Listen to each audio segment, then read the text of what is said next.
Personnage de Beccatini, je le dirais s'ils y tiennent. Ils y tiennent. S'ils y tiennent, mais je sais très bien le dire comme tout le monde. Seulement voilà, je mets rien là-dessus. Bon, alors on peut passer puisque tu veux pas répondre plus. Ah, alors on en est à quand? Non, on en est à Ah, I. pardon, oui. Alors I, c'est comme I comme idée. Alors c'est plus l'idée platonicienne qu'on vient d'évoquer, ouais. que tu viens d'évoquer. C'est d'abord que plus que de dresser l'inventaire des théories, tu t'es toujours passionné pour les idées des philosophes, comme tu viens de montrer brillamment, pour les idées des penseurs au cinéma, c'est-à-dire les metteurs en scène, ou pour les idées des artistes dans la peinture. Toujours aux explications et aux commentaires, tu as préféré l'idée, la tienne et celle des autres. Pourquoi pour toi l'idée préside-t-elle à tout? Voilà, c'est vrai. Là, l'idée au sens où on l'emploie, qui n'est plus, il ne s'agit plus de Platon, l'idée au sens où on l'emploie, ça traverse toutes les activités créatrices. Créer, c'est avoir une idée. Puis c'est très difficile d'avoir une idée. Il y a des gens qui vivent et qui ne sont pas du tout méprisables pour ça. Ils vivent toute leur vie sans avoir eu une idée. Avoir une idée, c'est dans tous les domaines. D'ailleurs, je ne vois pas de domaine où il n'y a pas lieu d'avoir des idées. Mais c'est rare, c'est quand même une fête, avoir une idée. Ça n'arrive pas tous les jours. Alors, je dirais, un peintre, il n'a pas moins d'idées qu'un philosophe. Simplement, ce n'est pas le même genre d'idée. Il faudrait demander, comme ça, si on réfléchit sur les différentes activités de l'homme, sous quelle forme se présente l'idée dans tel cas. Là, en philosophie, au moins, on vient de le voir, ça. L'idée en philosophie se présente sous forme de concept et il y a création de concepts. Il n'y a pas découverte de concepts. On ne découvre pas des concepts, on les crée. Il y a autant de création dans une philosophie que dans un tableau, que dans une œuvre musicale. Bon. Mais les autres, ils ont des idées. Moi, je suis frappé de ce qu'on appelle un metteur en scène. Et le moment où il est important, il y a beaucoup de metteurs en scène qui n'ont jamais eu la moindre idée. Mais les idées, c'est très obsédant. C'est comme des choses qui vont, qui viennent, qui s'éloignent, et puis qui prennent diverses formes, mais à travers ces diverses formes, si variées soient-elles, elles sont reconnaissables. Pour dire des choses très simples, par exemple, je pense à un auteur de cinéma comme Minelli. On peut dire, dans toute son œuvre, il y a, pas dans toute, ça ne couvre pas le tout, mais prends cet exemple parce qu'il est facile. Voilà quelqu'un qui se demande, il me semble, qu'est-ce que c'est au juste? Les gens rêvent. Ils rêvent. Ça, on a beaucoup parlé, ça c'est une platitude, dire ils rêvent. Les gens rêvent, à un certain moment. Mais Minelli pose une question très étrange qui n'appartient qu'à lui, à ma connaissance. Qu'est-ce que ça signifie être pris dans le rêve de quelqu'un? Et ça va du comique au tragique, à l'abominable. Qu'est-ce que ça veut dire, par exemple, être pris dans le rêve d'une jeune fille? Bon, il peut en sortir des choses terribles, être pris dans le rêve de quelqu'un, être prisonnier du rêve de quelqu'un. Peut-être que c'est l'horreur à l'état pur. Parfois, Minelli, alors, donne un rêve, qu'est-ce que ça veut dire être pris dans le cauchemar de la guerre? Et ça donne l'admirable... Cavalier. Les chevaliers, Les cavaliers de l'Apocalypse. Et où il n'envisage pas la guerre comme guerre. Ce ne serait pas du Minelli. Il envisage la guerre comme grand cauchemar. Qu'est-ce que ça veut dire être pris dans un cauchemar? Qu'est-ce que ça veut dire être pris dans le rêve d'une jeune fille? Et ça fait des comédies musicales. Et ça fait les fameuses comédies musicales, notamment où c'est Fred Astaire, je crois, ou Gene Kelly, je ne sais pas, échappe aux tigresses, aux panthères noires, là, je ne sais plus quoi. C'est ça, être pris dans le rêve de quelqu'un. Je dirais ça, c'est une idée. Bref, et pourtant, ce n'est pas un concept. Minelli, s'il procédait par concept, il ferait de la philosophie, il fait du cinéma. Je dirais, moi, qu'il faut presque distinguer trois sortes trois dimensions, trois choses, si fort qu'elles se mélangent tout le temps. Il faudrait parler de... Et ça, je m'en suis encore, c'est mon travail futur là que j'explique, c'est vraiment ce que je voudrais faire.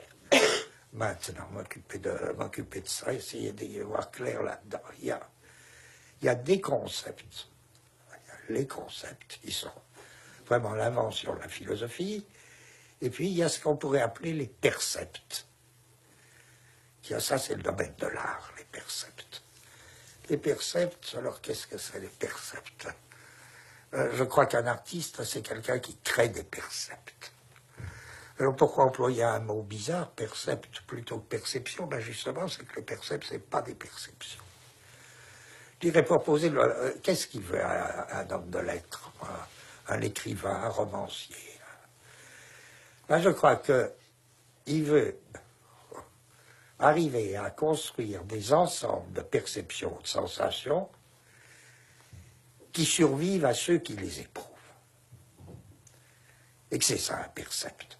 Un percept, c'est un ensemble de perceptions et de sensations qui survit à ceux qui les éprouvent.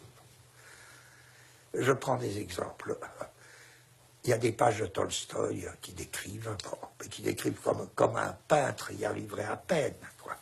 Qui décrivent, ou de Tchekhov, d'une autre manière, qui décrivent la chaleur dans la steppe.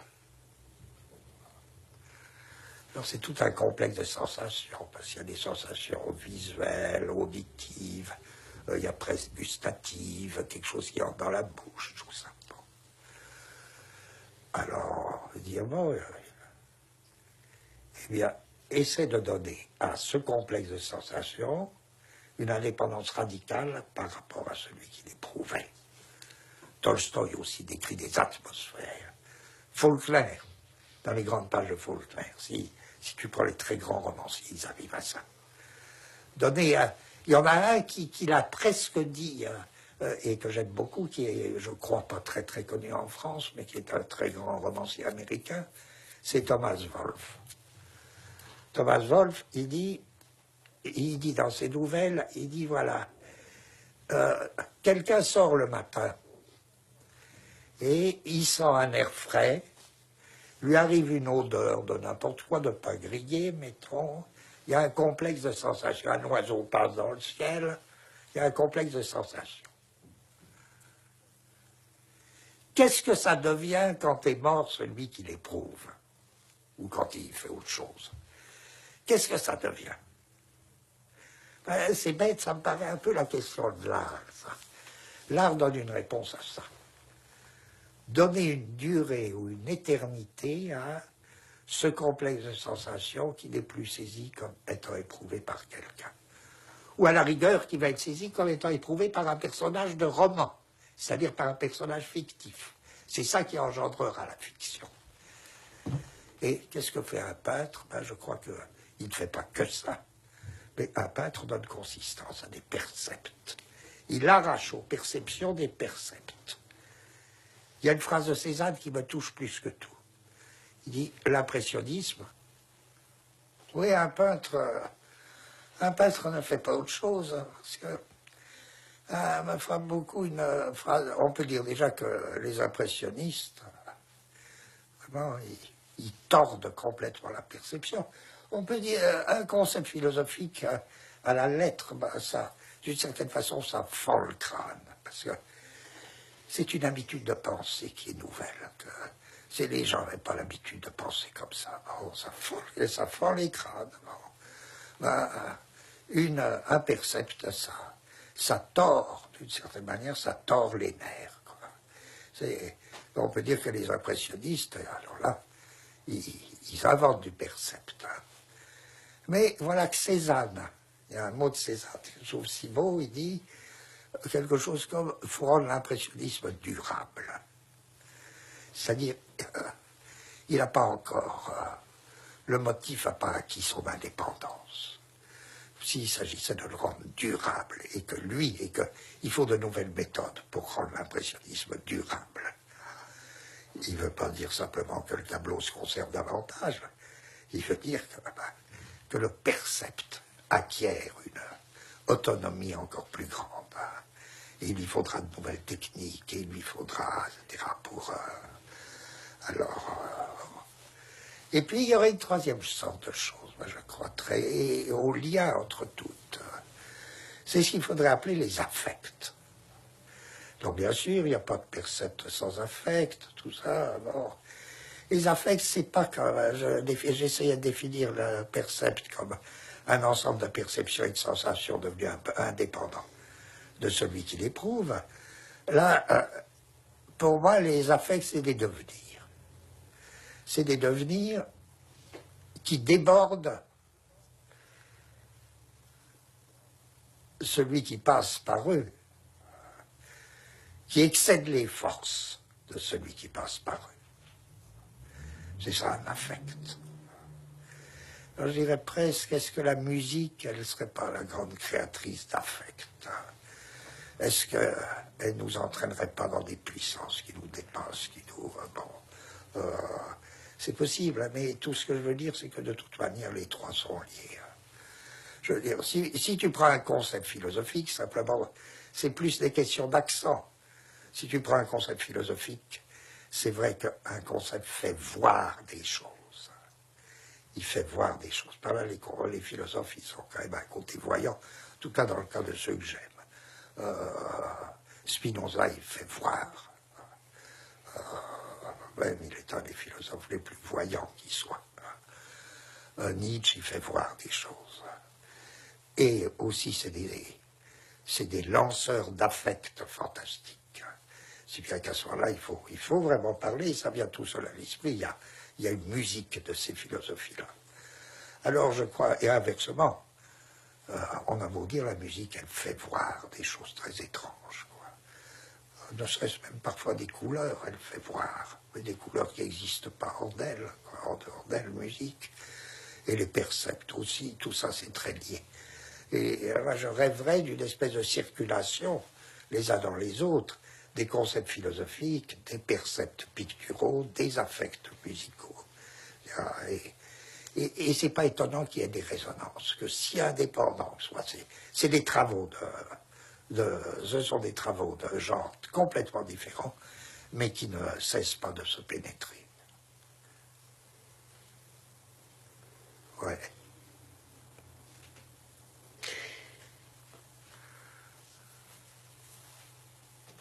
Alors, ces idées des peintres, des artistes et des philosophes, qui sont au contraire d'avoir des idées, mais qui sont une idée de la perception, une idée de l'affection, une idée de la raison, pourquoi, toi, enfin, dans la vie, on peut voir un film ou lire un livre où il n'y a aucune idée, et toi, ça t'ennuie à un point, ça ne t'intéresse pas, tu trouves ça sans intérêt.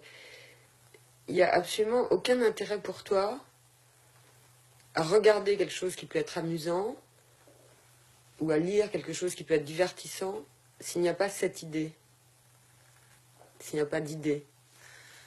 Au sens où je viens de définir idée, je vois mal comment ce serait possible. Si tu me montres un tableau où il n'y a aucun percept, où il y a une vache qui est représentée, qui est plus ou moins ressemblante, mais où il n'y a pas de percept de vache, où elle n'est pas élevée à l'état de percept. Si tu me fais entendre une musique où il n'y a pas d'affect, à la limite, je ne vois même pas ce que ça peut vouloir dire. Si tu me montres un film, oui, et si tu me montres un livre de philosophie idiot, je ne vois pas quel plaisir, sinon un plaisir malsain, on peut y avoir. Mais c'était pas un livre de philosophie idiot, ça pouvait être un livre humoristique. Un livre humoristique, à ce moment-là, il est plein d'idées, peut-être. Je ne sais pas, moi, tout dépend ce qu'on appelle humoristique. Moi, jamais personne ne m'a plus fait rire que Beckett ou Kafka, donc je suis très sensible à l'humour. Je trouve ça, en effet, extrêmement drôle, ça. J'aime moins les comiques à la télé, oui. Mais, sauf Benny Hill, qui a certainement une idée. Sauf Benny Hill, s'il a une idée, oui. Mais en effet, même dans ce domaine, c'est évident que les grands burlesques américains, ils ont des idées, ça. Et des idées, ouais. Et toi, il t'arrive de t'asseoir pour en finir avec une question plus personnelle à ta table sans aucune idée de ce que tu vas faire? C'est-à-dire que tu n'as pas l'idée? Comment ça se passe? Ah ben non, si j'ai pas d'idée, je ne m'assois pas à ma table. Ce qui m'arrive, c'est que l'idée soit pas au point, c'est que l'idée m'échappe, c'est que l'idée s'en aille, c'est les trous, c'est tout ça. Ça j'ai l'expérience douloureuse de tout ça. Oui, ça va pas tout seul, ben oui.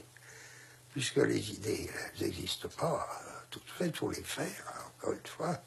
Ça, il y a des moments terribles, c'est-à-dire il y a des moments où à la lettre on désespère, on se dit j'en serais pas capable, ou bien... Ah oui, ça oui, oui. Et c'est l'expression ou l'idée qui fait trop, qui manque? C'est les deux? Impossible à distinguer, ça. Est-ce que j'ai l'idée et que j'arrive pas à l'exprimer, ou est-ce que j'ai pas du tout l'idée? À mon avis, c'est tellement pareil. Si j'arrive pas à l'exprimer, j'ai pas l'idée, quoi. Ou il me manque un morceau d'idée, un morceau de cette idée, parce que elle va pas en un bloc, une idée. Il y a des trucs qui viennent de ceci, de cela. Elle vient de divers horizons, une idée. Hein. Donc s'il en manque un bout, elle est inutilisable. Les personnages de Beckett, ils y ont les jeunes. Je le dirais s'ils y tiennent.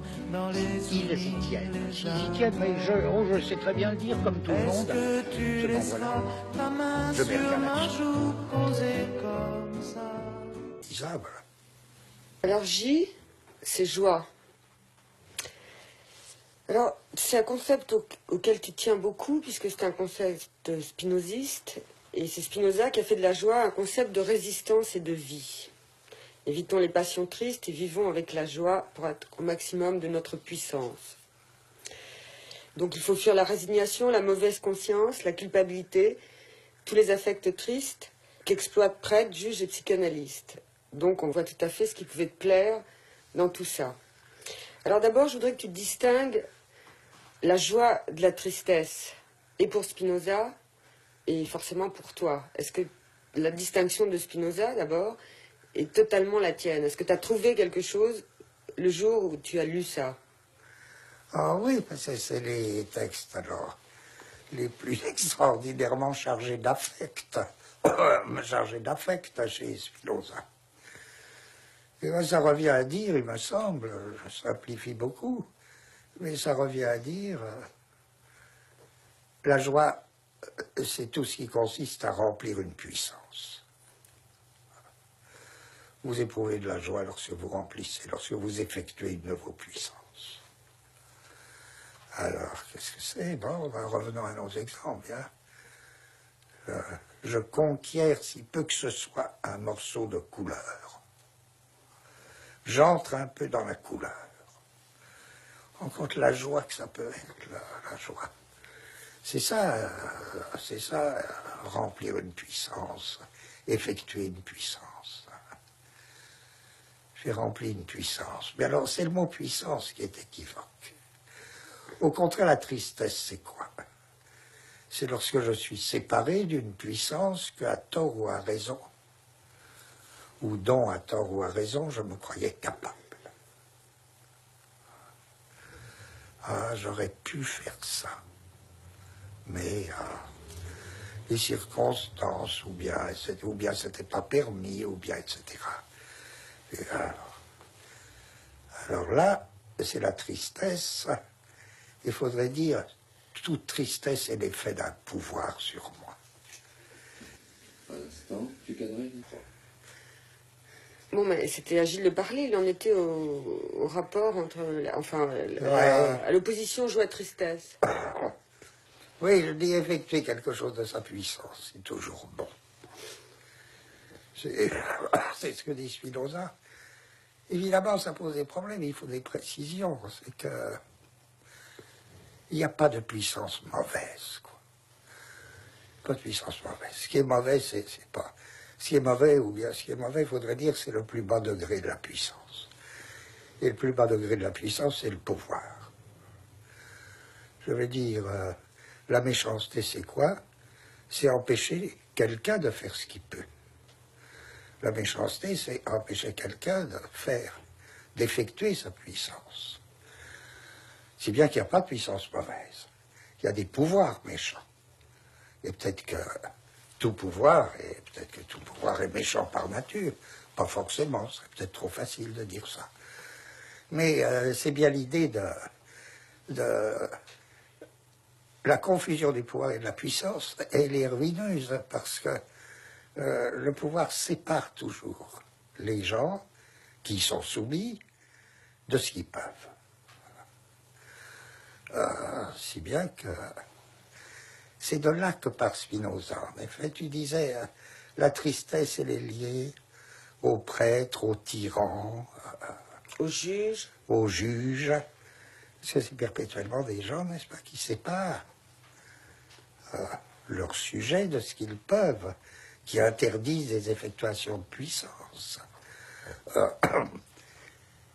Tu faisais allusion tout à l'heure, c'est très curieux, tu faisais allusion à la réputation d'antisémitisme de Nietzsche. Là, on voit bien, parce que c'est une question très importante. Il y a des textes de Nietzsche, en effet, qui pourraient paraître très inquiétants si on les lit, en effet. Si on ne les lit pas comme on a proposé tout à l'heure de lire les philosophes. Si on les lit un peu trop vite. Et c'est très curieux que tous les textes où il s'en prend au peuple juif, qu'est-ce qu'il reproche au peuple juif, Nietzsche? Qu'est-ce qui fait qu'ensuite on a dit « Oh, c'est un antisémite », etc. C'est très intéressant ce qu'il reproche au peuple juif. Il lui reproche, dans des conditions très précises, d'avoir inventé un personnage qui n'existait pas avant lui et qui est le personnage du prêtre. À ma connaissance, jamais, bien le moindre texte de Nietzsche concernant les Juifs, sur le mode d'une attaque, c'est toujours une attaque contre les Juifs, peuple qui ont inventé le prêtre. Bien à croire que selon lui, dans les autres formations sociales, il peut y avoir des sorciers, il peut y avoir des scribes. C'est pas la même chose que le prêtre. Ils ont fait cette invention étonnante, et Nietzsche, en même temps, comme il a une grande force philosophique, Nietzsche ne cesse pas d'admirer ce qu'il déteste. Il dit, mais c'est une invention pas croyable, avoir inventé le prêtre. C'est quelque chose de prodigieux. Et ensuite, c'est fait le lien tout droit des juifs aux chrétiens. Simplement, c'est pas le même type de prêtre. Mais les chrétiens, alors, concevront un autre type de prêtre et continueront dans la même voie, le personnage de la prêtrise. C'est dire à quel point la philosophie est concrète.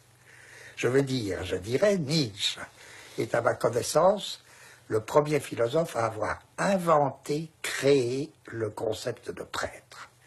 Et à partir de là, d'avoir posé un problème fondamental, en quoi consiste le pouvoir sacerdotal? Quelle est la différence du pouvoir sacerdotal avec le pouvoir royal, avec le pouvoir, etc. Ce qui est une question qui reste encore tout à fait actuelle, par exemple. Foucault, peu de temps avant sa mort, avait pleinement retrouvé avec ses moyens propres. Là, il y aurait à reprendre tout notre début sur qu'est-ce que c'est faire continuer, prolonger la philosophie, qu'est-ce que c'est en faire. C'est que Foucault propose aussi du pouvoir pastoral, un nouveau concept qui n'est pas le même que celui de Nietzsche, mais et qui s'enclenche avec celui de Nietzsche. C'est par là qu'il y a une histoire de la pensée. Et qu'est-ce que c'est ce pouvoir du prêtre? Et en quoi est-ce lié à la tristesse? C'est que, selon Nietzsche en tout cas, le prêtre se définit par ceci, c'est que il invente l'idée que les hommes sont dans l'état d'une dette infinie. Qu'ils ont une dette infinie. Avant, il y avait bien des histoires de dettes. On le sait, mais Nietzsche a précédé tous les ethnologues. Ça, les ethnologues auraient beaucoup d'intérêt à lire Nietzsche, parce que quand les ethnologues ont découvert bien après Nietzsche que dans les sociétés qu'on appelle primitives, il y avait des échanges de dettes, et que perpétuellement ça marchait pas tellement par troc comme on le croyait, mais que ça marchait par morceaux de dettes. Une tribu qui a une dette vis-à-vis d'une autre tribu, etc., etc. Oui, mais c'était des blocs de dettes finis. On recevait, et puis on rendait. La différence avec le troc, c'est qu'il y avait du temps. C'est la réalité du temps. C'est du rendu différé. C'est immense, puisque ça revenait à dire que la dette est première par rapport à l'échange. Tout ça, c'est des problèmes philosophiques. L'échange, la dette qui est première par rapport à l'échange, c'est un grand concept philosophique. Je dis philosophique parce que Nietzsche l'a dit bien avant les ethnologues. Mais tant que les dettes ont un régime fini, l'homme peut s'en libérer.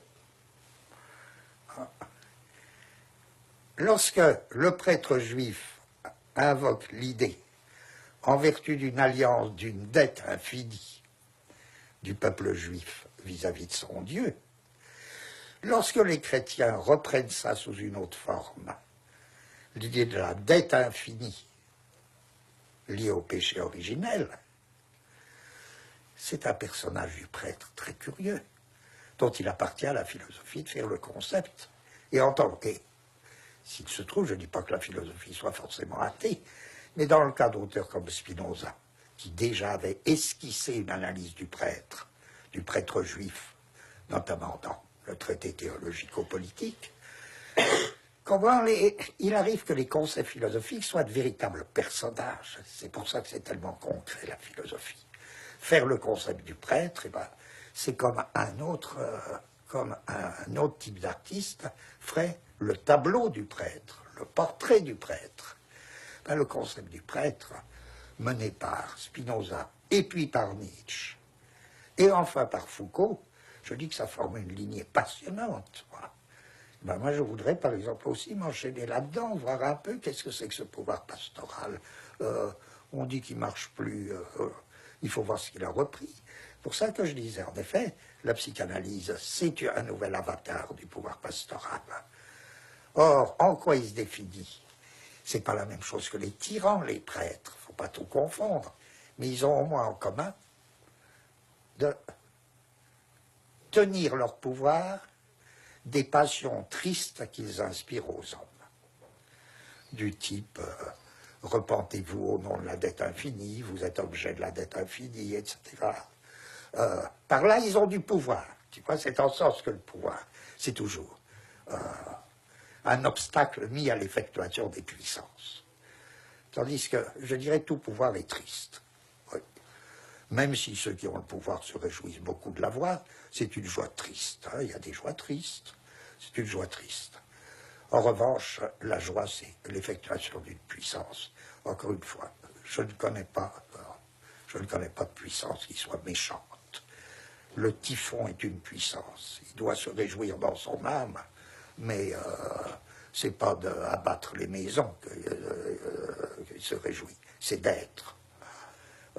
Se réjouir, c'est se réjouir d'être ce qu'on est, c'est-à-dire d'être arrivé là où on en est. Alors c'est pas la joie de soi-même, c'est pas une joie, c'est pas être content de soi, la joie. Pas du tout, c'est pas le plaisir d'être content de soi. C'est le plaisir de la conquête, comme disait Nietzsche. Mais la conquête, ça ne consiste pas à servir des gens. La conquête, c'est par exemple pour un peintre conquérir la couleur. Oui, ça c'est une conquête. Ouais. Là, c'est la joie. Même si ça tourne mal, parce que dans ces histoires de puissance, quand on conquiert une puissance, ou quand on conquiert quelque chose dans une puissance, ça risque d'être trop puissant pour la personne même. Donc, il craquera, Van Gogh. 8A. Tu cries parce qu'il n'y avait pas de micro. Vas-y, Claire. Alors, une petite question subsidiaire. Toi qui as la chance d'échapper à la dette infinie, comment ça se fait que tu te plains du matin au soir et que tu es un grand défenseur de la plainte et de l'élégie? C'est une question personnelle. L'élégie, oui, moi j'ai toujours trouvé... D'abord, l'élégie, c'est une des deux sources de la poésie. Enfin, c'est une des sources principales de la poésie. C'est la grande plainte. Alors, il y y aurait toute une histoire de l'élégie à faire. Hein. Je ne sais pas si elle a été faite, mais c'est très intéressant parce qu'il y a la plainte du prophète. le prophétisme est inséparable de la plainte. Le prophète, c'est celui qui se plaint, qui dit mais pourquoi Dieu m'a-t-il choisi? Qu'est-ce que j'ai fait pour être choisi par Dieu? En ce sens, c'est le contraire du prêtre. Et alors, il se plaint de ce qui lui arrive. Ça veut dire, c'est trop grand pour moi. Voilà ce que c'est la plainte. Ce qui m'arrive est trop grand pour moi. Alors, si on accepte que la plainte, c'est cela, ça se voit pas toujours. C'est pas oui que j'ai mal, encore que ce soit ça aussi. Mais celui qui se plaint ne sait pas toujours ce qu'il veut dire. La vieille dame qui se plaint de ses rhumatismes, elle veut dire, en fait, quelle puissance s'empare de ma jambe qui est trop grande pour que je la supporte. Voilà. C'est trop grand pour moi. Si on regarde dans l'histoire, c'est très intéressant, dans l'élégie, en effet. L'élégie, d'abord, c'est la source de la poésie latine, c'est la seule poésie latine. Et les poètes latins, les grands poètes latins, je les connaissais, je les lisais beaucoup dans le temps. Catulle, Tiberce, tout ça, c'est des poètes prodigieux. C'est quoi l'élégie? Moi, je crois que c'est l'expression de celui qui n'a plus, temporairement ou pas, qui n'a plus de statut social. C'est pour ça que c'est intéressant.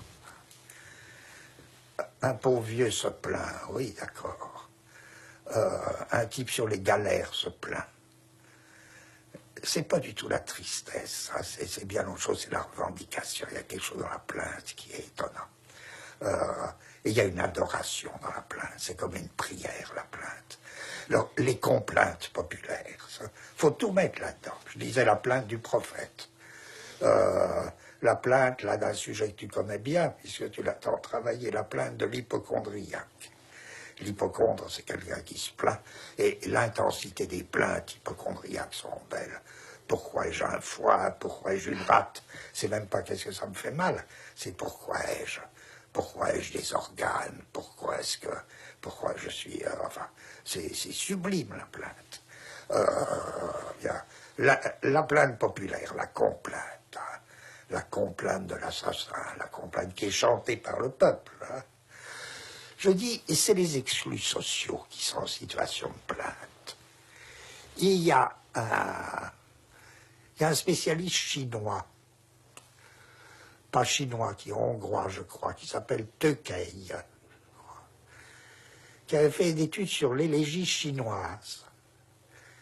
Et il montre que, dans mon souvenir, hein, il montre que l'élégie chinoise, elle est animée avant tout par celui qui n'a plus de statut social, c'est-à-dire l'esclave affranchi.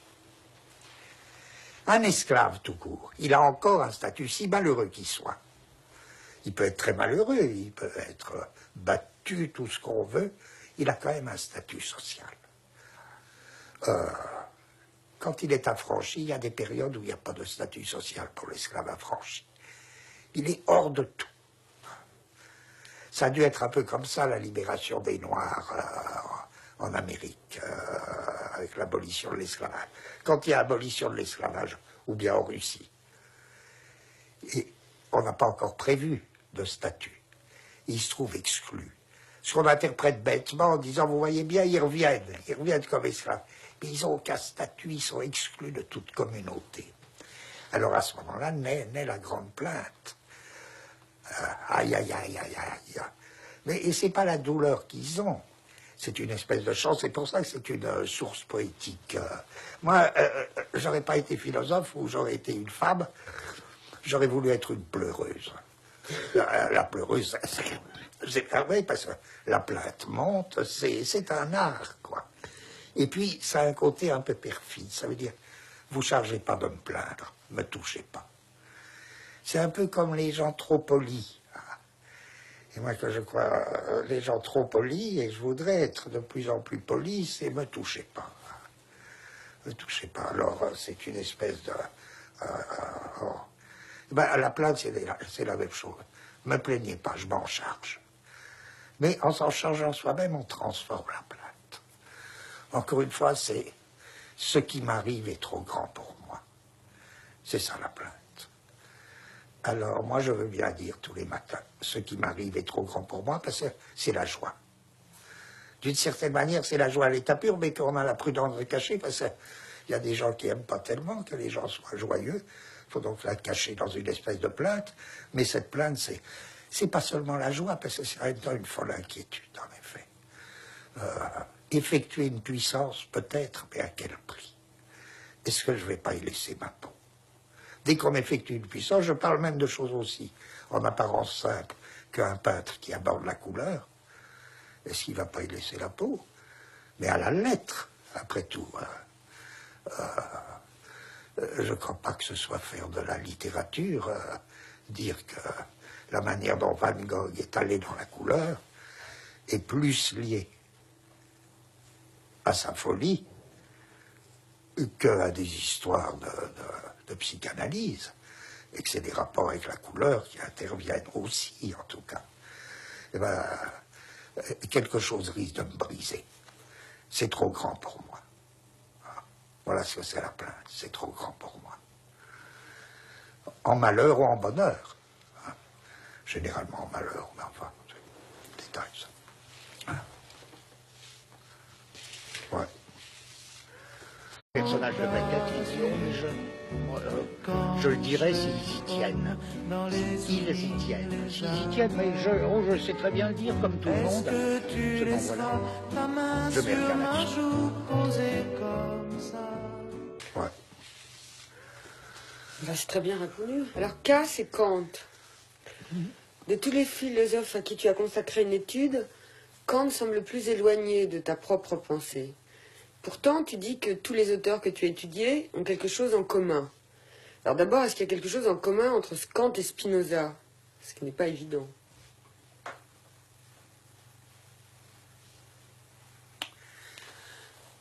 Je préfère, si j'ose, la première partie de la question. C'est-à-dire, pourquoi m'être occupé de Kant une fois dit qu'il n'y a rien de commun entre Kant et Spinoza. Rien de commun entre Nietzsche et Kant, bien que Nietzsche ait lu Kant de très près. Mais ce n'est pas la même conception de la philosophie, ce n'est pas... Alors pourquoi est-ce que je suis quand même fasciné par Kant? Pour deux raisons. Il est à tellement de tournants, Kant. Pour deux raisons. C'est une raison où il instaure et pousse jusqu'au bout quelque chose qui jusque-là n'avait pas été poussé, en fait, dans la philosophie, à savoir, il érige des tribunaux. Il érige des tribunaux, et c'est sans doute peut-être sous l'influence de la Révolution française, et jusqu'à maintenant, on parle toujours des concepts, j'essaie de parler des concepts comme de personnages. Avant Kant, il y a au XVIIIe siècle, précédant Kant, il y a un type de philosophe nouveau qui se présente comme l'enquêteur. Enquête. Enquête sur l'entendement humain. Enquête sur ceci, enquête sur cela. Le philosophe se vit un peu comme un enquêteur. Avant encore au XVIIe siècle, par exemple, Leibniz est sans doute le dernier représentant de cette tendance, il se vit comme un avocat. Il défend une cause. Et le plus beau, c'est que Leibniz se prétend l'avocat de Dieu. Donc il faut croire que Dieu qu'il y a des choses à lui reprocher à l'époque. Et il écrit un merveilleux opuscule sur la cause de Dieu, qui ne veut pas dire que Dieu est une cause au sens mais la cause juridique de Dieu, la cause de Dieu défendue, etc. Hein? Donc, c'est comme un enchaînement de personnages, l'avocat, l'enquêteur, et chez Kant, l'arrivée d'un tribunal. Un tribunal de la raison. Les choses sont jugées en fonction d'un tribunal de la raison. Et les facultés au sens de l'entendement, l'imagination, la connaissance, la morale, sont mesurées en fonction d'un tribunal de la raison bien sûr, qui se sert d'une certaine méthode que Kant invente, qui est une méthode prodigieuse et qu'on appellera la méthode critique, et qui est la méthode proprement kantienne. Alors, moi, je dois dire, tout cet aspect presque me fait un peu horreur, c'est-à-dire, mais une horreur aussi fascinée, parce que c'est tellement génial. Si je dis, si je reprends la question, parmi les concepts que Kant invente, et bon Dieu qu'il en invente, il y a celui de tribunal de la raison, et qui est inséparable de la méthode critique. Mais enfin, c'est pas... Moi, je rêve plutôt de... C'est un tribunal du jugement, c'est le système du jugement. Simplement le système du jugement qui n'a plus besoin de Dieu. Un système du jugement fondé sur la raison et non plus sur Dieu. Alors moi, tous les auteurs qui me touchent, on n'a pas abordé ce problème, mais on peut le mettre maintenant, ça nous évitera d'y revenir. Ça nous fera... Pas du tout. Ça nous évitera peut-être. On peut toujours se demander, parce que là, il y a un mystère, mais pourquoi quelqu'un de particulier, toi ou moi, on est lié ou on se reconnaît dans tel type de problème et pas dans tel autre? Qu'est-ce que c'est que l'affinité de quelqu'un avec un genre de problème? Ça me paraît les mystères de la pensée les plus grands. On est voué à des problèmes. On ne pose pas n'importe quel problème. Ça vaut aussi pour les savants en sciences. L'affinité de quelqu'un pour tel problème et tel autre problème, il n'entre pas dedans. Et une philosophie, c'est un ensemble de problèmes. Généralement, il y a une consistance propre, mais ça ne prétend pas couvrir tous les problèmes, Dieu soit loué. Eh bien, je me sens un peu lié au problème qui se propose de chercher des moyens pour en finir avec le système du jugement. Et pour y mettre autre chose à la place. Alors ça, dans les grands noms de ceux-là, en effet, c'est une autre tradition, là, tu avais raison de dire, ça s'oppose. Je vois Spinoza, je vois Nietzsche, je vois en littérature Lawrence, et enfin, je garde pour la fin le plus récent et un des plus grands, Artaud. Pour en finir avec le jugement de Dieu, ça veut dire quelque chose, c'est pas une parole de fou.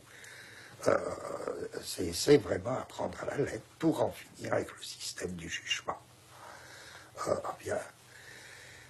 Alors tout ça, c'est des choses qui feraient que je n'aurais pas eu tellement. Seulement voilà.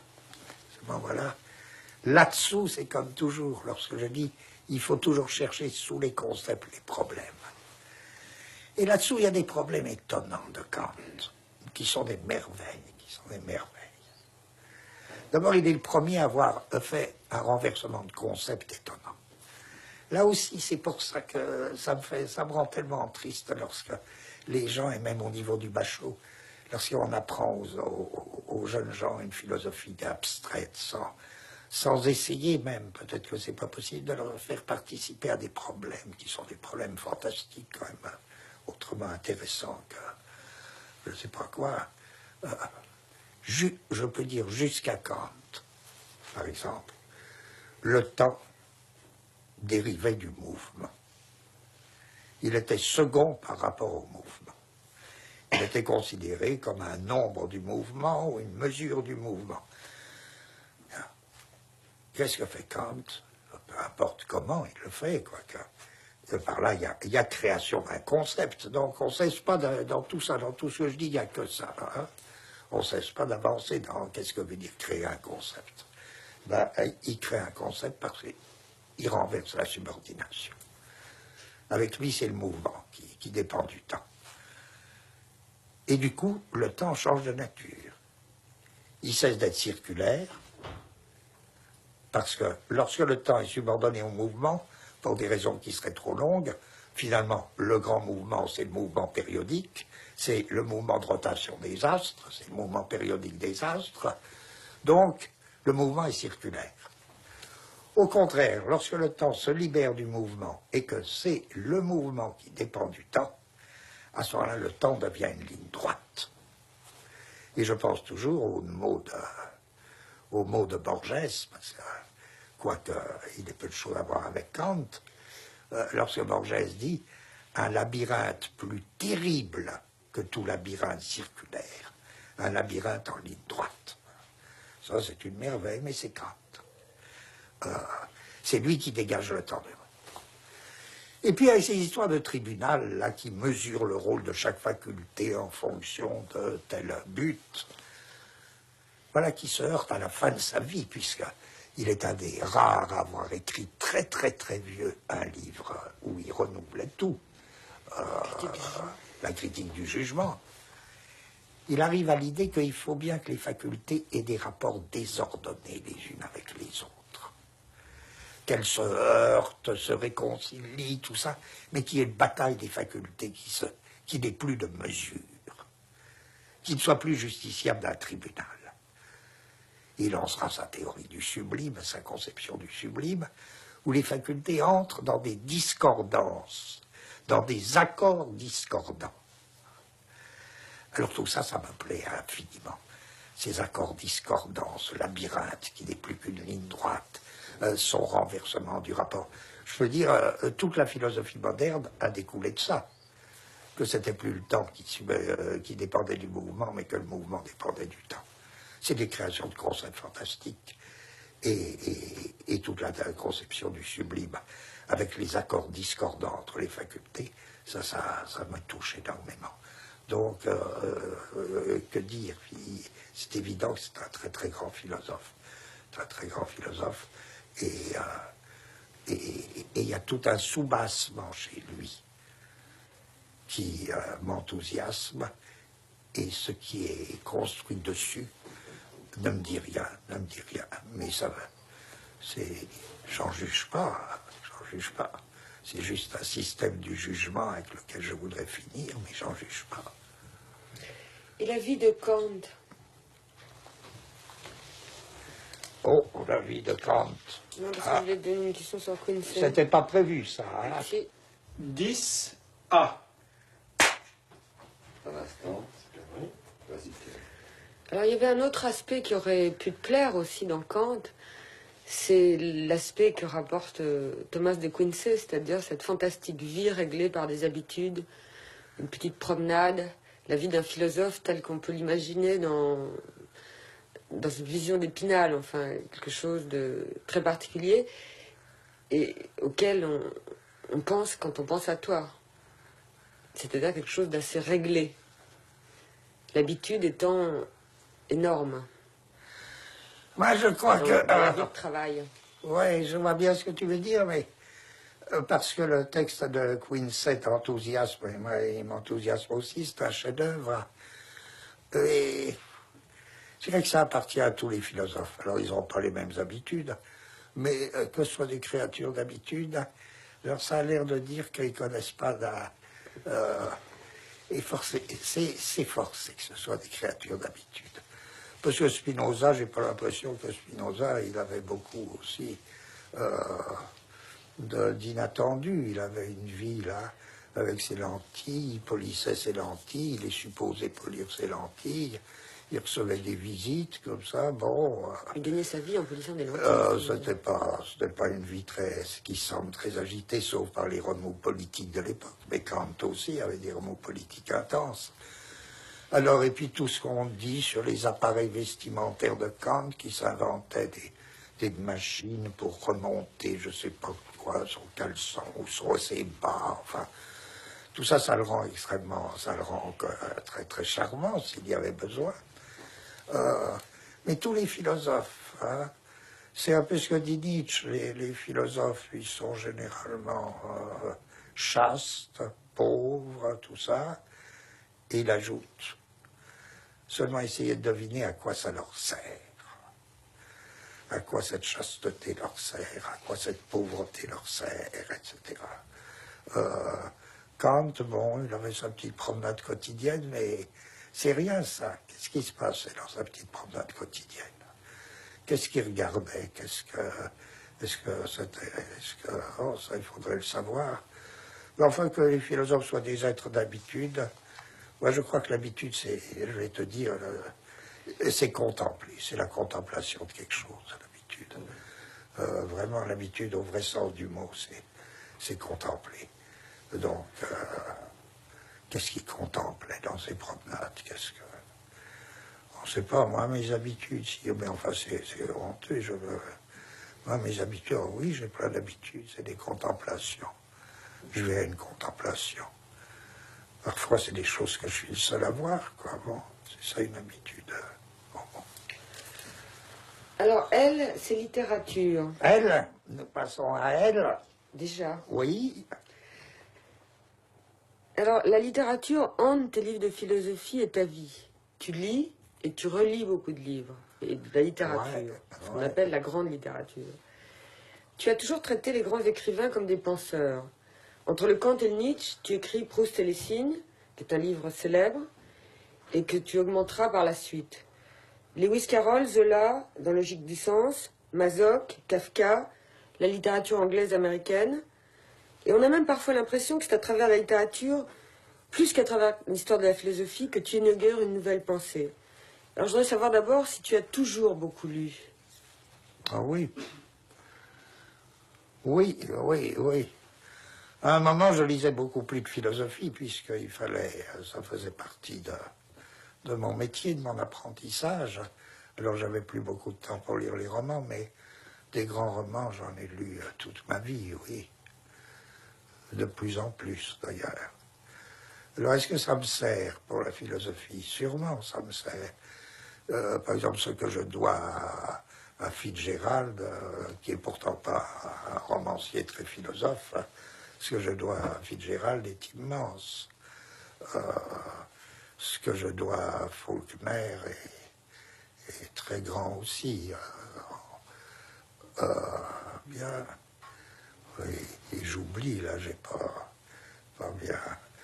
Mais ça s'explique tout seul, justement, en fonction de ce qu'on a dit, parce qu'on a beaucoup avancé, comme ça ne t'a pas échappé. C'est histoire de... Le concept n'existe jamais seul. Le concept, en même temps qu'il poursuit sa tâche, il fait voir des choses. C'est-à-dire, il est en branchement sur des percepts. Et voilà, tout d'un coup, que ces percepts, on les trouve dans un roman.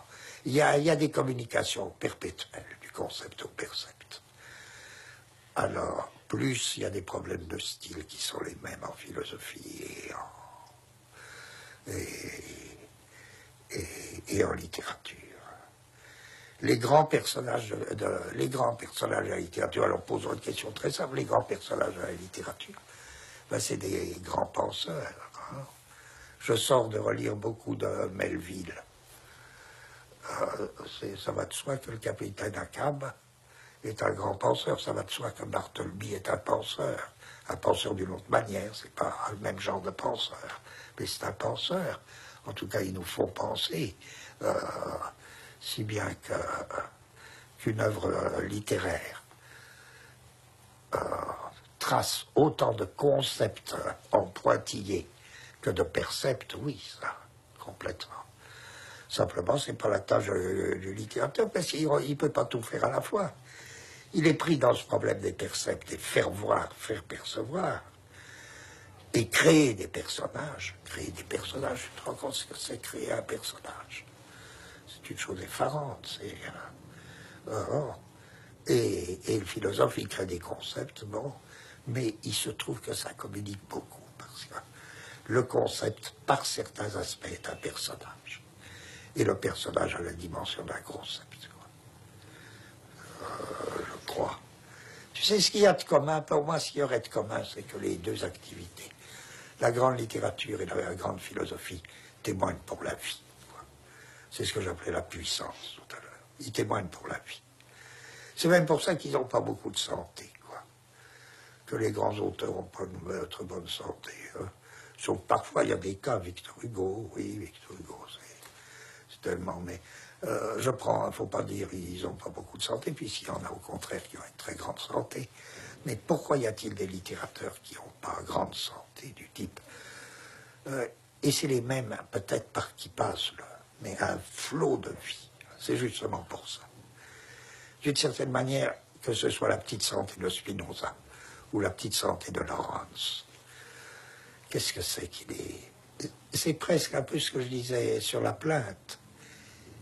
Ils ont vu quelque chose de trop grand pour eux. Ils ont vu, c'est des voyants, ils ont vu quelque chose de trop grand pour eux. Ils ne sont pas capables de tenir le coup, ça les brise. Tchekhov serait ce cas-là. Pourquoi Tchekhov est brisé à ce point-là? Ah oui, il a vu quelque chose. Bon. Ben, les philosophes et les littérateurs sont dans le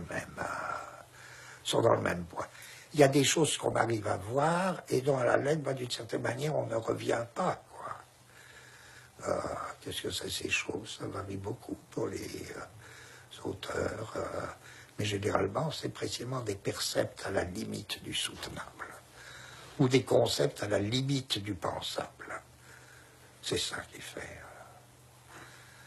Alors, entre un concept, entre la création d'un grand personnage et la création d'un concept, moi je vois tellement de liens que c'est un peu une même entreprise. Et toi, justement, tu te considères comme un écrivain en philosophie? Comme on dit un écrivain littérairement? Je sais pas ça, je sais pas si je me considère comme un écrivain en philosophie. Je sais que tout grand philosophe est un grand écrivain. Oui, ça oui. Il n'y a aucune nostalgie d'œuvre romanesque quand on est un grand philosophe. Enfin, je parle pour toi, évidemment. Non, parce que ça se pose pas. C'est comme si tu disais à un peintre, pourquoi vous ne faites pas de la musique? Il y a des cas où on peut très bien concevoir un philosophe qui fait d'autre part des romans. Ça, pourquoi pas? Sartre l'a tenté, ça n'a pas été... je ne crois pas que Sartre était un romancier, donc, mais il l'a tenté. Est-ce qu'il y a eu des cas de grands philosophes faisant un roman important? À ma connaissance, non, je ne vois pas tellement. Mais en revanche, je vois des philosophes qui ont créé des personnages. C'est arrivé que des philosophes créent des personnages. Platon a créé des personnages, éminemment. Nietzsche a créé des personnages, notamment Zarathustra.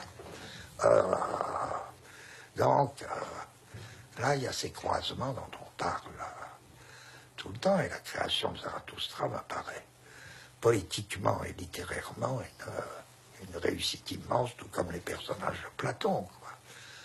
C'est des points où on ne sait plus très bien ce qui est concept et ce qui est personnage. Oui. Ça, c'est peut-être les plus beaux moments. Oui. Et ton amour pour les auteurs secondaires comme Villiers de l'Isle-Adam ou Rétif de la Bretonne, t'as toujours cultivé cette affection?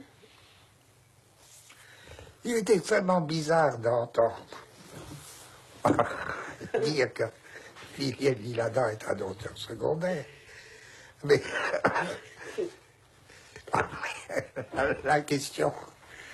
Alors, si on prend cette question-là, ben, je vais dire c'est une chose honteuse, tout à fait honteuse. C'est que quand j'étais tout jeune, j'avais une attitude, j'aimais bien l'idée de lire un auteur complètement, dans son œuvre complète. Ce qui faisait que j'avais l'affection pour, non pas des auteurs secondaires, mais ça coïncide souvent, des auteurs qui avaient très peu écrit. Et là aussi, c'était parce que c'était trop grand pour moi. Victor Hugo, ça me dépassait tellement que j'étais prêt à dire que Victor Hugo, c'était pas bien. Mais qu'en revanche, Paul-Louis Courier, je le connaissais presque par cœur à l'époque. Paul-Louis Courier, je le connaissais à fond, parce que c'était vraiment pas gros ce qu'il avait écrit. Alors j'avais ce goût pour les auteurs dits secondaires. Villiers de l'Isle-Adam n'étant pas un auteur secondaire. Mais... Non, c'est un immense auteur, mais secondaire à son époque par rapport à Joubert, des plus grandes... Joubert. Je connaissais Joubert à fond, enfin tout ça. D'une part parce que ça me donnait, alors là, c'était vraiment la honte, ça me donnait un certain prestige, je connaissais des auteurs inconnus, enfin peu connus, enfin tout ça c'était des manies de... J'ai mis longtemps à apprendre que quand même, Victor Hugo c'était grandiose, et que l'immensité d'une œuvre n'était pas une... Donc mon amour pour les auteurs secondaires, c'est plutôt... Non, c'est vrai que dans les auteurs dits secondaires, c'est vrai que la littérature russe tient pas en Dostoïevski et Tolstoï, et que si on ose appeler secondaire quelqu'un comme Leskov, ben, il y a des choses tellement étonnantes chez Leskov. Bon, ça... Donc, en fait, c'est quand même des grands génies. Bon. Bien, mais je sens, là, j'ai pas grand-chose à dire sur toi. En tout cas, ça m'est passé, ça. Ça m'est passé, la recherche de l'auteur secondaire. Non, ce dont je suis heureux, c'est lorsqu'il m'arrive de trouver chez un auteur pas connu quelque chose qui me paraît un concept ou un personnage extraordinaire. Ça, oui. Ça, oui, oui. Oui, oui, j'ai pas de recherche systématique. Mais à part le Proust, qui est un gros livre sur un auteur, la littérature, elle est tellement présente dans ta philosophie, on peut dire en même temps qu'elle est une référence, des exemples, mais tu n'as jamais consacré véritablement un gros livre à la littérature, un livre de pensée à la littérature. J'ai pas eu le temps, mais comme je vais si le ça faire. te hantait et que tu n'étais Non, pas... je vais le faire, ça. Je vais le faire parce que j'ai envie. Oui. De critique? De critique, enfin, oui, sur le problème oui, comment, qu'est-ce que ça signifie écrire, oui, oui, en littérature, oui, pour moi, oui. Oui, c'est donc, tu vois, dit tout mon programme, on verra si j'ai le temps. Oui. Et alors je voulais poser une dernière question, c'est que tu lis et tu relis les classiques, mais on n'a pas tellement l'impression que tu lis beaucoup d'auteurs contemporains, ou que tu n'aimes pas tellement découvrir de littérature contemporaine. C'est-à-dire que tu préféreras toujours prendre un grand auteur, ou relire un auteur, que de voir ce qui sort, ou ce qui nous est directement C'est pas que j'aime pas. contemporain. Là, je comprends bien ce que tu veux dire, mais je réponds très vite. C'est pas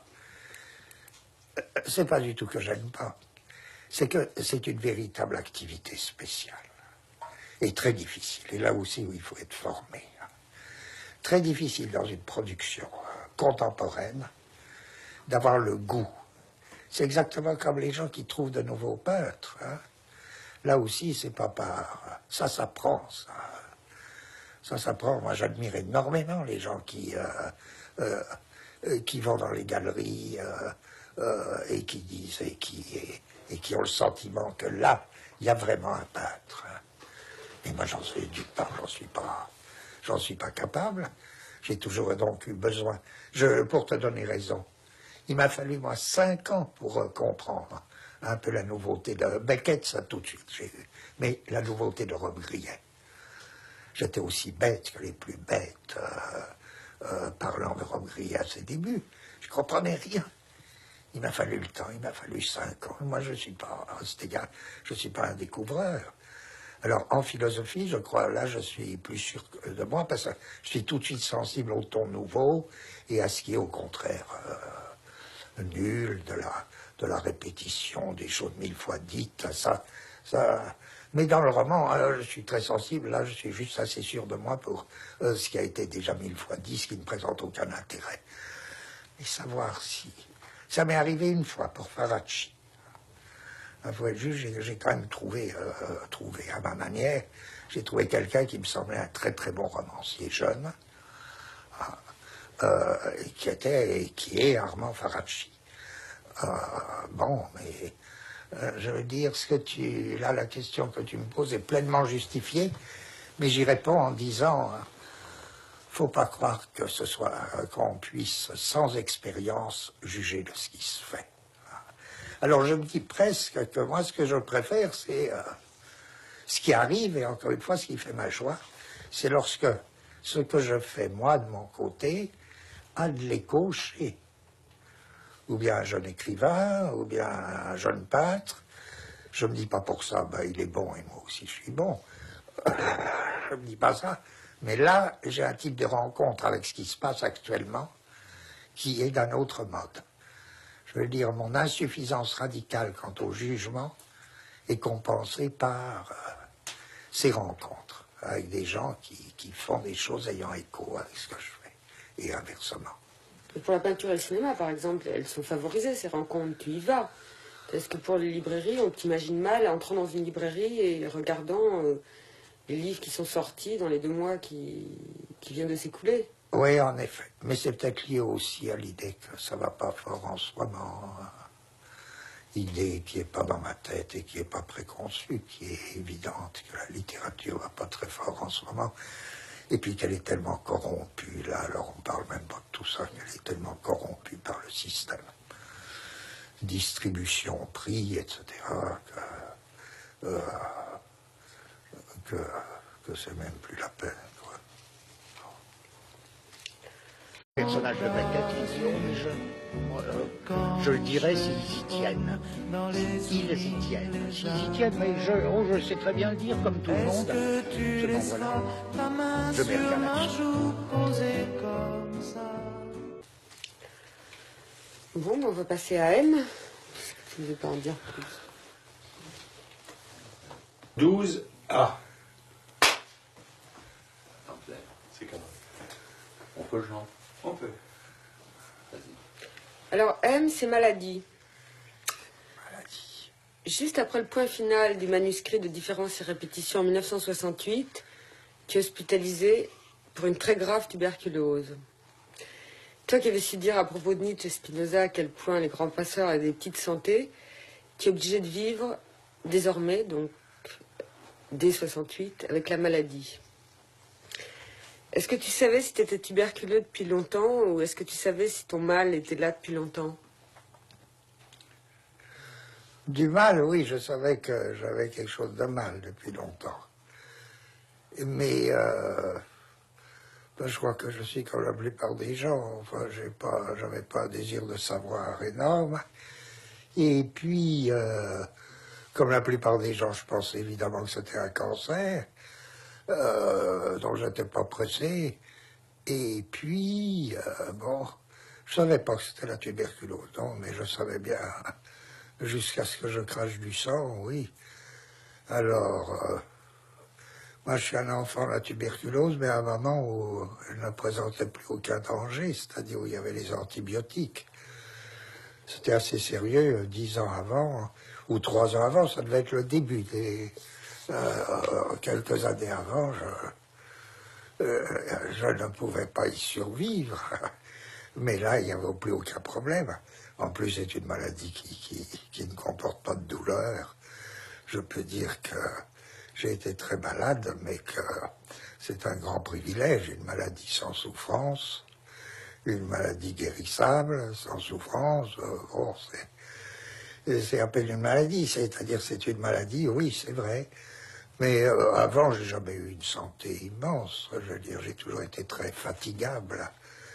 Alors, est-ce que la question, est-ce que ça facilite quelqu'un qui se propose, je parle pas du succès de l'entreprise, mais quelqu'un qui se propose ou qui aime, qui se propose, qui a comme entreprise de penser, d'essayer de penser. Est-ce que moi, je crois que l'état, en effet, d'une santé très faible et favorable. Pas du tout qu'on soit à l'écoute de sa propre vie, mais penser, c'est quand même, pour moi, il me semble être à l'écoute de la vie.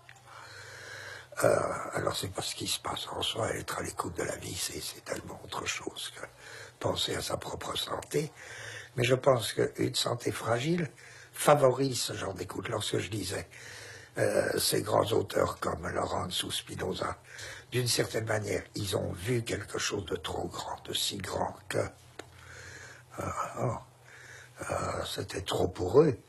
C'est vrai qu'on ne peut pas penser si on n'est pas déjà dans un domaine qui excède un peu vos forces, c'est-à-dire qui vous rend fragile.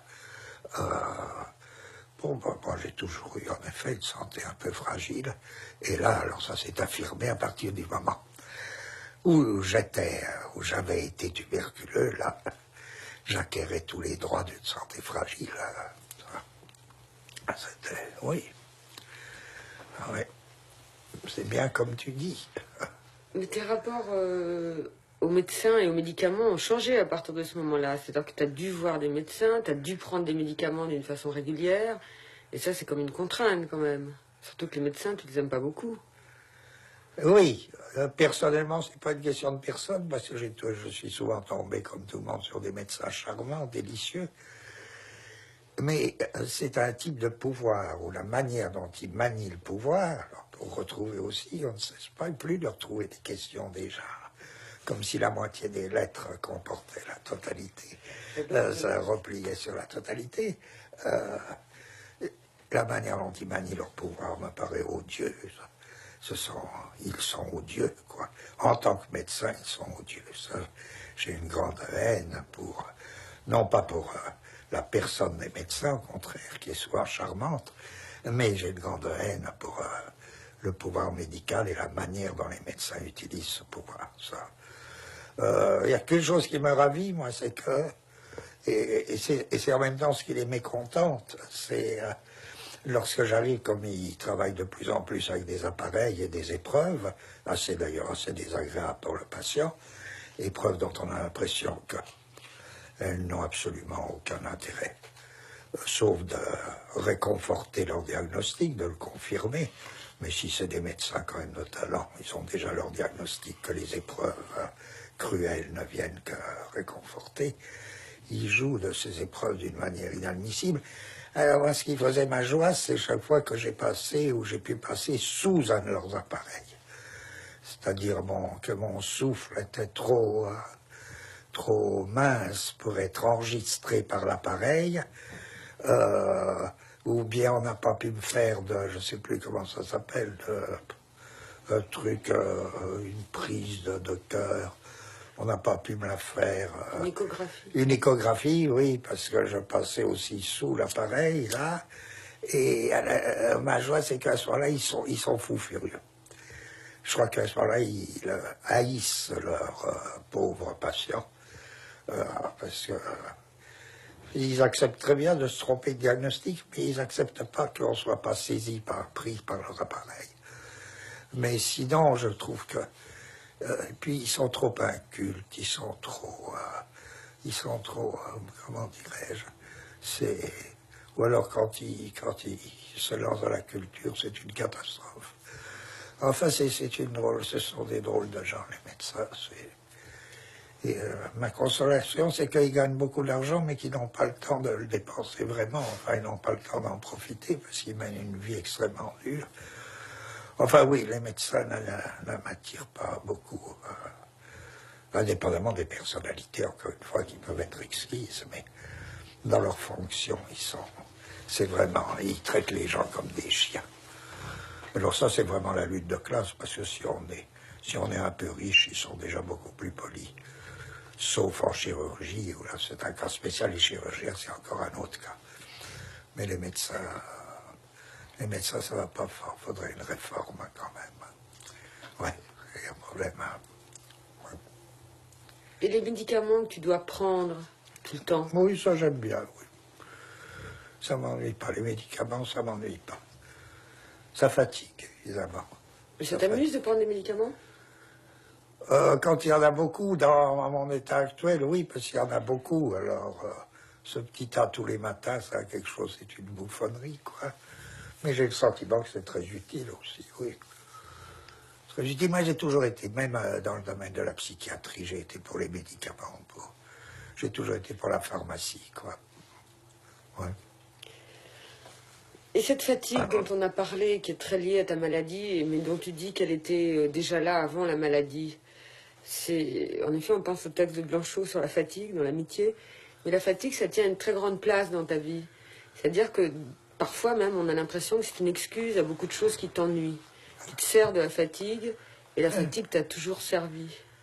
Ben, je pense, voilà, quand on est frappé dans ça, alors on revient au thème de la puissance. Qu'est-ce que c'est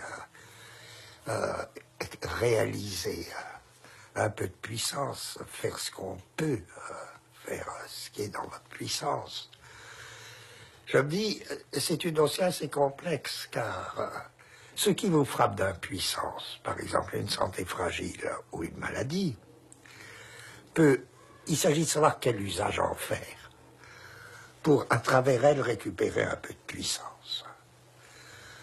Alors, il est certain que la maladie doit servir à quelque chose comme le reste. Je ne parle pas seulement par rapport à la vie, où elle doit donner un sentiment. Pour moi, la maladie n'est pas quelque chose, c'est pas une ennemie pour moi. Parce que ce n'est pas quelque chose qui donne le sentiment de la mort. C'est quelque chose qui aiguise le sentiment de la vie. Et pas du tout au sens non plus de « Ah, comme je voudrais vivre, et comme une fois guéri, je vais me mettre à vivre ». Je crois que je ne connais rien de plus abject au monde que ce qu'on appelle un bon vivant, quoi. C'est abject, un bon vivant. Au contraire, les grands vivants sont des hommes de très petite santé. Alors, je reviens à ma question. La maladie, elle aiguise une espèce de vision de la vie ou de sens de la vie. Quand je dis vision de la vie et vie, c'est vraiment quand je dis voir la vie, mais c'est être traversé par elle, quoi. Bon. Ça aiguise, ça donne une vision de la vie, la maladie. La vie dans toute sa puissance, dans toute sa beauté, ça m'apparaît sûr. Mais comment avoir des bénéfices secondaires de la maladie, là c'est tout simple, c'est que il faut s'en servir pour être un peu plus libre, quoi. Il faut s'en servir, ou alors c'est très fâcheux, c'est-à-dire on se surmène ce qu'on ne doit pas faire. Se surmener s'il s'agit de travailler et de réaliser une puissance quelconque, ça vaut la peine, mais se surmener socialement, je comprends pas. Hein. Je comprends pas un médecin qui se surmène parce qu'il a trop de clients. Oui, alors en tirer parti de la maladie, c'est en effet, c'est se libérer des choses dont on ne peut pas se libérer dans une vie ordinaire. Moi, personnellement, j'ai jamais aimé voyager et j'ai jamais pu ni su voyager. Alors, je respecte beaucoup les voyageurs, mais le fait d'avoir une santé si mince m'assurait beaucoup pour décliner tout voyage. Ou bien se coucher trop tard, ça m'a été toujours très dur. Une fois que j'avais une santé si fragile, il n'était plus question de me coucher trop tard. Là, je ne parle pas de ceux qui me sont proches, je parle des corvées sociales. Ça libère extraordinairement. Hein. C'est très très bon à cet égard. Et la fatigue, tu la vois comme la maladie? La fatigue, c'est autre chose. Pour moi, c'est j'ai fait ce que j'ai pu aujourd'hui. J'ai fait ce que j'ai pu aujourd'hui. Ça y est, la journée est finie. La fatigue, c'est vraiment biologiquement, la journée est finie. Alors, il se peut qu'elle doive durer pour d'autres raisons, pour des raisons sociales. Mais la fatigue, c'est la formulation biologique de ce que la journée est finie. Tu ne tireras plus rien de toi-même. Et à cet égard, si on le prend comme ça, c'est pas un sentiment désagréable. C'est désagréable si on n'a rien fait. Alors là, en effet, ça devient angoissant. Mais sinon, c'est bien. C'est bien, c'est des états de fatigue. Là, j'ai toujours été sensible aux états un peu cotonneux. Ces fatigues cotonneuses, j'aime bien cet état. J'aime bien cet état s'il vient à la fin de quelque chose, quoi. C'est comme, ça devrait avoir un nom en musique, c'est, je sais pas comment on appellerait ça, une coda, c'est une coda, la fatigue, quoi. Alors moi, je voudrais qu'on parle un petit peu, avant d'aborder la vieillesse, de ton rapport à la nourriture, qui est très particulier. Ah, la vieillesse. Oui, pas la vieillesse, bon, la nourriture. D'abord, parce que la nourriture, Ouais. tu as des nourritures qui semblent t'apporter de la force et de la vitalité, c'est-à-dire la moelle, la langouste. Tu as un rapport très particulier à la nourriture et tu n'aimes pas manger, vraiment. Oui. Non, non. Pour moi, manger est une chose. Je veux dire, si j'essayais de définir la qualité pour moi de manger, c'est ennuyeux. Je crois que c'est la chose. Pour moi, c'est la chose la plus ennuyeuse du monde. Boire, mais ça, c'était B, on l'a bien fait. Boire était une chose extrêmement intéressante. Manger, ça m'a jamais intéressé, ça m'ennuie à périr. Alors, manger seul, dès lors, manger avec quelqu'un que j'aime, ça change tout. Mais ça ne transforme pas la nourriture, ça me permet de supporter de manger, de faire que ce ne soit pas aussi ennuyeux, même si je dis rien. Ça fait que je peux. Et manger seul, tout ça, c'est pas... D'ailleurs, beaucoup de gens sont comme ça, manger seul, tout le monde dit, ça prouve à quel point manger est ennuyeux, parce que la plupart des gens avouent que manger seul est une corvée abominable. Alors, ceci dit, j'ai évidemment mes fêtes, mais mes fêtes elles sont un peu spéciales, voire le dégoût universel qu'elle suppose, mais après tout, moi je supporte bien le fromage des autres.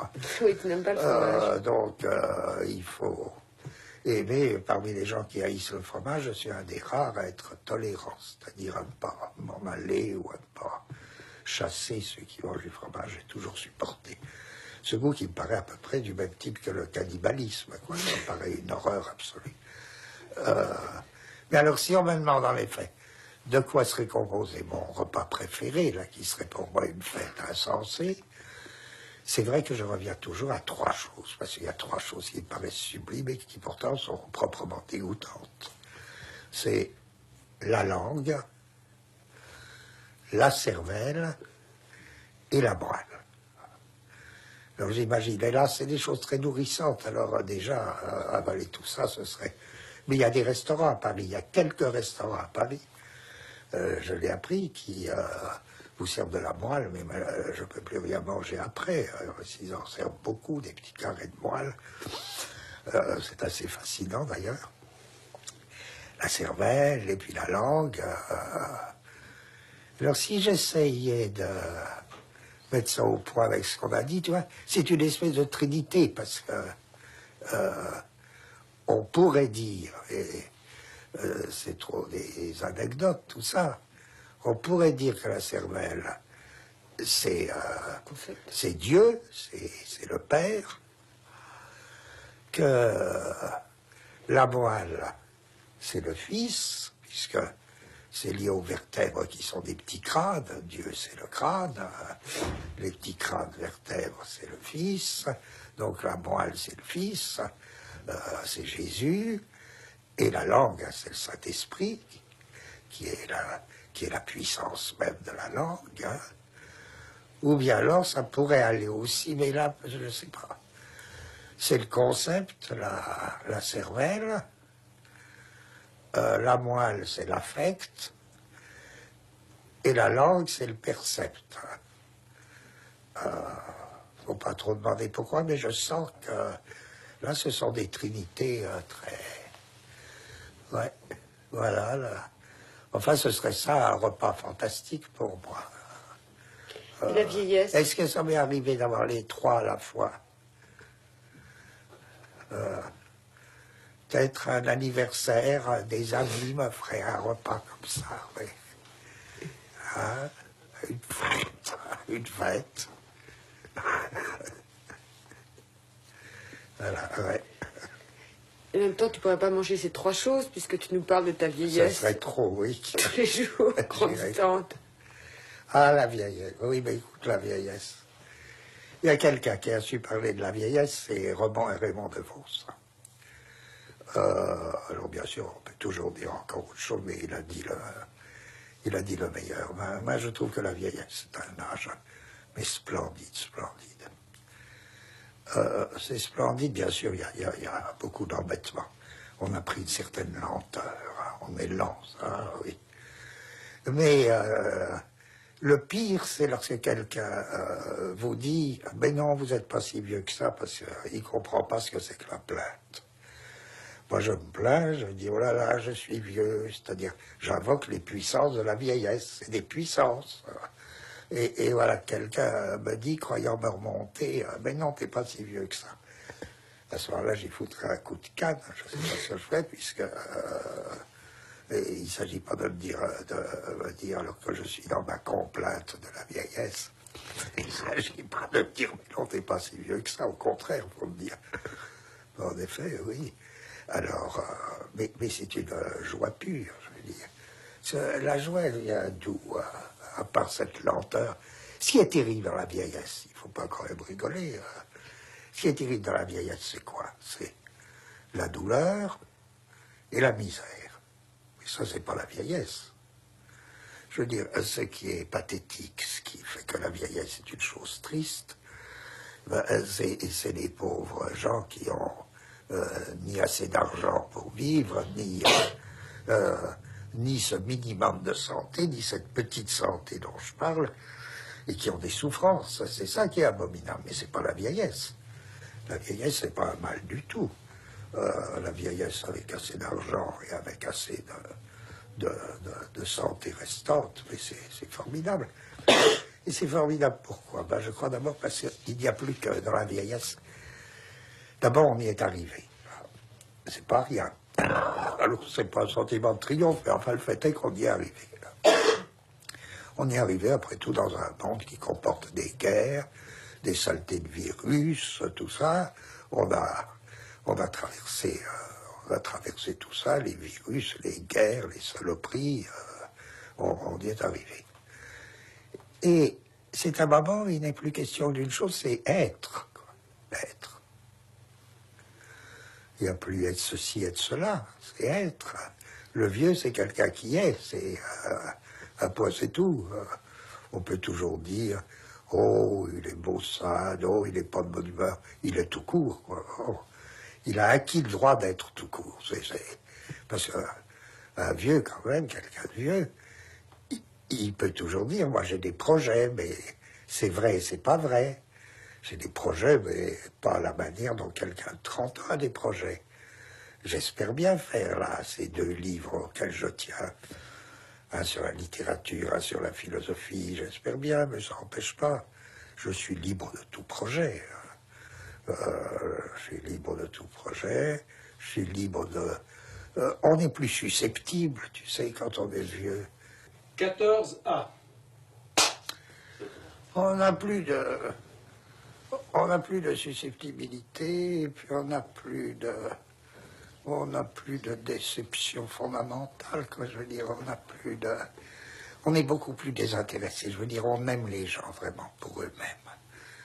Mais j'ai l'impression que ça affine, par exemple, la perception, des choses que je n'avais pas vues avant, des élégances auxquelles je n'aurais pas été sensible. Là, je les vois mieux parce que je regarde quelqu'un pour lui-même, presque comme s'il s'agissait pour moi d'en emporter, là, comme si j'étais d'en emporter un percept, d'extraire de lui un percept, tout ça fait de la vieillesse, un âge, et les journées passent à une allure, avec leur scansion, la fatigue, ça. Fatigue, et c'est pas une maladie, la fatigue, c'est autre chose. C'est ni la mort, ni la... C'est encore une fois le signal, la fin de la journée. Alors bien sûr, il y a des angoisses avec la vieillesse, mais il suffit de les éviter, de les conjurer, c'est facile à conjurer, ça. C'est un peu comme les loups-garous, faut pas se trouver, ou comme les vampires. Ça me plaît bien d'ailleurs, faut pas se trouver seul la nuit quand il commence à faire froid, parce que là on est trop lent pour se tirer d'affaire. Donc, faut pas, il y a des choses à éviter, etc. Et puis, la merveille, c'est que les gens vous lâchent. La société vous lâche. Alors ça, être lâché par la société, c'est un tel bonheur. Hein. C'est pas que la société m'ait beaucoup tenu, accroché. Mais quelqu'un qui n'est pas de mon âge, ou qui n'est pas à la retraite, ne peut pas se douter de ce que c'est que la joie d'être lâché par la société. Alors évidemment, quand j'entends des vieux se plaindre, ben, c'est ceux qui ne veulent pas être vieux. C'est ceux qui voudraient ne pas être si vieux que ça. Ils ne supportent pas la retraite. Et alors, je ne sais pas pourquoi, ils ont qu'à lire des romans. Ils découvriront, au moins, ils découvriront quelque chose. Ils ne supportent pas. Ou bien, je ne crois pas aux retraités qui se sauf chez des cas japonais, peut-être. Je ne crois pas aux retraités qui puissent pas se trouver à faire quelque chose. C'est une merveille. Alors, je veux dire, oui, on vous lâche. Donc, ou bien il suffit que vous vous secouiez un peu pour que ça tombe, quoi. Tous les parasites que vous avez eus sur le dos toute la vie, ben, ils tombent. Et qu'est-ce qui reste autour de vous? Rien que des gens que vous aimez. Rien que des gens que vous aimez et qui vous supportent et qui vous aiment aussi au besoin. Le reste vous a lâché. Et encore, moi, quand je parle comme moi, à ce moment-là, ça devient très dur lorsque quelque chose vous rattrape. Moi, je ne supporte pas. Moi, j'ai pu que... la société, je ne la connais plus que par la vie de la retraite tous les mois. C'est une chose. Sinon, je sais que la société, je suis inconnu. Je suis complètement inconnu de la société. Alors, la catastrophe, c'est lorsque il y a quelqu'un qui croit que j'en fais encore partie, alors qui me demande... là, c'est tout à fait différent, parce que ce qu'on fait en ce moment, ça fait tellement partie de mon rêve de vieillesse, mais qui me demande une interview, un entretien, tout ça. J'ai envie de lui dire, non mais ça va pas, la tête n'est pas au courant que je suis vieux et que la société m'a lâché. Mais c'est bien. Moi, je crois qu'on confond deux choses. C'est pas les vieux qu'il faut. Il faut parler de... Oui, il faut parler de la misère et de la souffrance. Alors ça, quand on est vieux, misérable et souffrant, là il n'y a pas de bon pour dire ce que c'est, sûrement. Mais sinon, alors, un vieux pur qui n'est rien que vieux. Ni le vieux. C'est l'être, oui. Mais pourtant, comme tu es malade, fatigué et vieux, c'est peut-être parfois, Oui. en distinguant les trois choses, c'est peut-être parfois difficile pour les gens qui t'entourent, qui sont moins vieux, moins malades et moins fatigués que toi, tes enfants ou ta femme. Mes enfants, il n'y a pas beaucoup de problèmes, parce que il pourrait y en avoir s'ils étaient plus jeunes, mais comme ils sont assez grands pour vivre de leur côté et que je ne leur suis pas à charge, je ne pense pas que je fasse grand problème pour eux, sinon des problèmes d'affection quand ils se disent vraiment il a l'air trop fatigué. Mais enfin, je ne crois pas qu'il y ait un problème aigu avec les enfants. Et avec Fanny, je crois que c'est pas un problème non plus, même si c'est peut-être, je sais pas. C'est très difficile de se demander quelqu'un qu'on aime, qu'est-ce qu'il ferait, qu'est-ce qu'il aurait fait dans une autre vie. Je suppose que Fanny aurait aimé voyager, oui. D'accord, elle a sûrement pas voyagé comme elle aurait pu souhaiter. Mais qu'est-ce qu'elle a découvert d'autre qu'elle n'aurait pas découvert si elle avait voyagé? Elle a aussi toujours eu une formation littéraire très forte. Ça lui a permis, qu'est-ce que ça lui a pas permis de découvrir dans des romans splendides, et ça vaut largement des voyages, tout ça, oui. Bien sûr, il y a des problèmes, mais ça, comme je dirais, il me dépasse.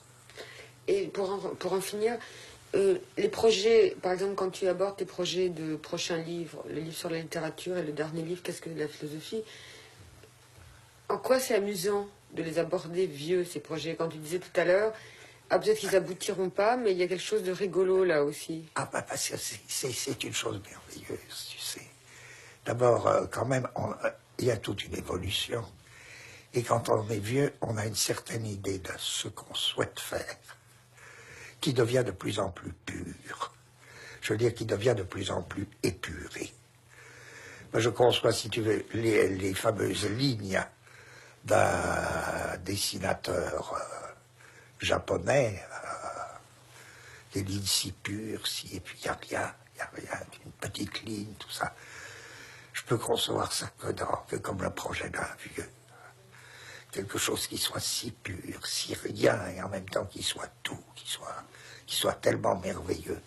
Je veux dire, arriver à une sobriété, ça peut venir que tard. Alors, qu'est-ce que la philosophie? Ça, la recherche de qu'est-ce que la philosophie? D'abord, je trouve ça très gai à mon âge, de me mettre à la recherche de qu'est-ce que la philosophie, d'avoir le sentiment que je le sais, que je suis le seul à le savoir, que donc s'il m'arrivait de mourir sous un autobus, personne ne pourrait savoir ce qu'est la philosophie.